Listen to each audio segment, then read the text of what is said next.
Suhaib. Dan anda terus kekal bersama dengan saya Zuri Nova untuk pagi ini.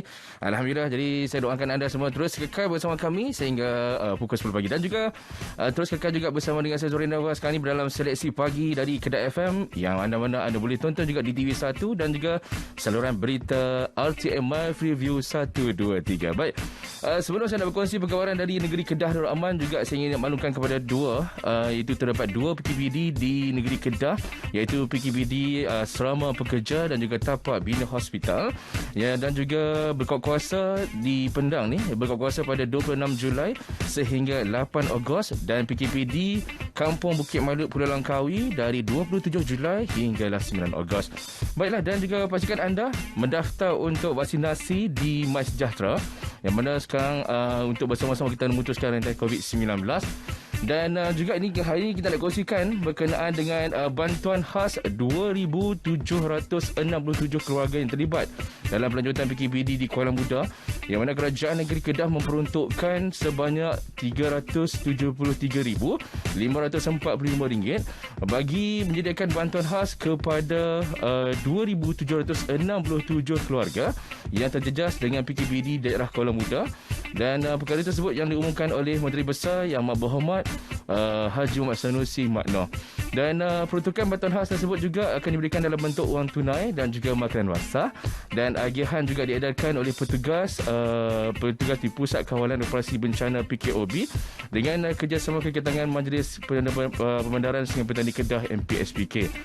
Dan tindakan ini juga bagi membantu kebanyakan keluarga yang berkemungkinan terputus bekalan makanan dan juga wang, dan juga ia memberikan keberkedudukan penduduk telah menjalani PKPD selama 2 minggu dan terkini dilanjutkan sehinggalah 1 Ogos. Dan satu lagi juga saya nak kongsikan untuk anda semua yang sedang menonton di TV1 sekarang ini berkenaan dengan usaha iaitu PPVI, Usaha Pulih Industri Pelancongan Langkawi, dalam masa yang mana dalam pada itu juga pembukaan bagi pusat pemberian vaksin PPV Integrasi Langkawi di Pusat Konvensyen Antarabangsa Langkawi LICC juga berupaya menampung 3,000 penerima vaksin setiap hari, dan ini adalah PPV yang ketiga di Pulau Langkawi, iaitu di Pulau Lajana ini juga selain 2 PPV yang sedia ada di Pusat Sukan Lembaga Pembangunan Langkawi Lada dan juga di Dewan Syifa.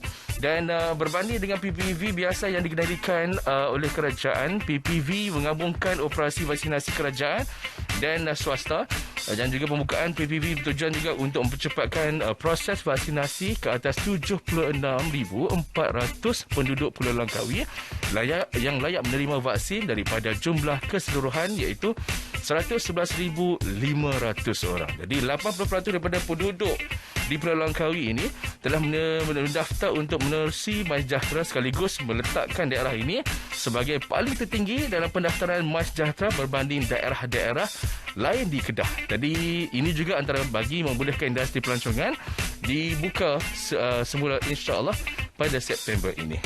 Dan juga saya nak kongsikan berkenaan berita palsu juga, yang mana dalam usaha kerajaan untuk membendung penularan wabak COVID-19 ini, kita haruslah bertindak untuk menangani penyebaran berita palsu yang boleh menyebabkan keadaan yang gusar dan juga mengancam ketenteraman awam. Dan juga penyebaran berita palsu ini juga boleh dibendung sekiranya orang ramai menyebarkan maklumat yang sahih, benar dan juga tepat.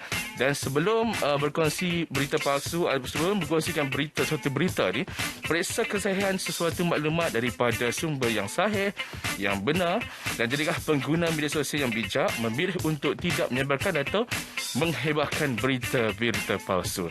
Tak pasti dengan kongsi. Dan juga sekali lagi juga terima kasihlah kepada untuk seleksi pagi Selagi Malaysia di Kedah FM, yang mana penerbit Nurul Hana Asmayati binti Nuzlan dan penolong jurutera Yohanis binti Yusuf dan juga Amri bin Ismail. Dan juga satu kata-kata nak dikongsikan kepada anda semua: hargai nyawa dan kehidupan kita kerana ada orang yang sedang berjuang untuk bernafas di saat ini. Kembali bersama dengan Teres dan juga Syuhaida di Angkasa Puri. Silakan. Terima kasih DJ Zul dari Utara Tanah Air Kedah FM. Terima kasih kerana bersama kami. Dan